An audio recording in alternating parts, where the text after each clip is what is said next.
Fall is so beautiful, but it's also really cold. Time to get some power in the cabin so we can stay warm on those cold fall days. So I'm up at the cabin. We're out in the woods. Completely off grid, there's no power here. The good news is I now have something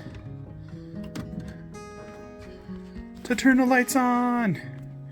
So we have some light in here. I mean, it's pretty good amount of light. So I actually just switched out to this light stick bar thing, and it really lights it up in here. You can see just how bright it is. Powering up your off-grid cabin is going to be different for everyone. My idea is to have an outlet that my generator powers, so that I can charge up batteries and other devices while I'm running my generator outside.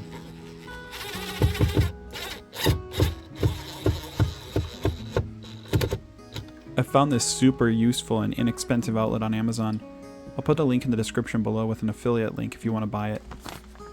Wiring up the cabin, I'm using 12 gauge wire.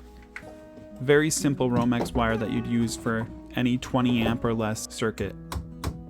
So the outside outlet I made sure to have about 4 or 5 feet off the ground. And this inside outlet, I just used my hammer for the right height. It's about 14 inches, which is perfect for the height of an outlet. This is just one way to bring in power to a cabin. The way you do it might be a little different, but we just thought this was a very simple and cost-effective way to bring power into our cabin. Okay, here's the outlet. Now I'm just gonna put it in here. In the future, I'd really like to add on some solar panels and a bigger battery charge station to power up a bunch of different outlets and lights in our cabin.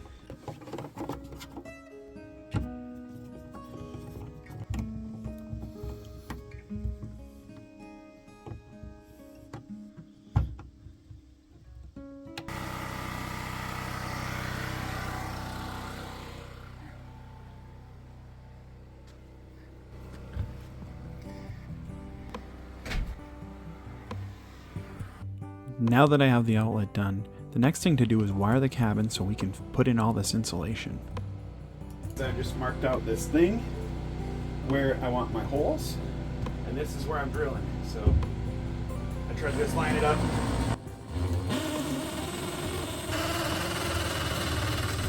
So there we got the hole that we could feed our wire through. So as I was saying, I do really want to upgrade to solar panels and to upgrade to a bigger system in the future. And in order to do more with this cabin, I wanted to have it, so to speak, future-proof. So I decided to wire everything as if I already had those systems in place. That way, if I ever do upgrade my batteries, I have an easier access point all throughout the cabin. And I also have some things like a ceiling fan wired and ready to go. So I didn't record this, but putting it in, but it's the same as the rest of the cabin. But here I have the light switch, and that's getting powered again by that same run. It actually is a 3-way light switch, and I'm gonna have a light switch over there by the bed. You can't really see it, it's behind all this stuff. But I'm gonna have a 3-way switch here, so that one and this switch can power a light right up here. Right where I have my light bar right now. And then this also goes up all the way up here to right here where my ceiling fan is gonna go. So I'll have the ceiling fan here, and you can kind of follow here. So the ceiling fan to the light switch, and the other light switch, the 3-way switch, will go down here over to that corner. There's another light switch so I can turn on and off a light for under the loft here. And then I got an outlet here. So this is how I have it wired for now. I have my generator coming in there, and I could switch that to a solar if I ever want to. And that comes down to power this outlet right now that I'm using until I decide to go either power this whole system with the generator, or if I want to actually put electric here, which I don't foresee ever really happening, but it's available if I want to. But the generator comes in here, and then it goes over to this double gang box, and there's an outlet in there for the generator, and then it can connect to the rest of the series.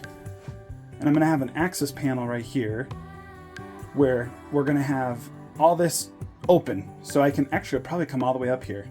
But I'm going to have it all open, and so I can access all this stuff and make any changes that I want to. Now this weekend I did get started on the insulation. I finished the ceilings insulation, and I also started doing the wall insulation, but I did not finish it completely, so that's going to be a different video. I just wanted to point out a couple things. First of all, the insulation I'm using is a very low R value. This cabin is kind of a 3-season cabin. I don't plan on being up here in the winter. If I wanted to be up here in the winter, I don't think I'd have a problem, since this is the same insulation my dad used in his cabin. It just means you're going to use a little more power or energy to heat the place, but his heater already essentially smokes him out of the cabin anyway. But stay tuned for the next video. I hope you like this one. If you do enjoy my videos, please like and subscribe, and leave a comment down below on what you'd like to see next. I really appreciate all the comments and all the great things that people are suggesting or saying. So keep them coming. And thanks for watching.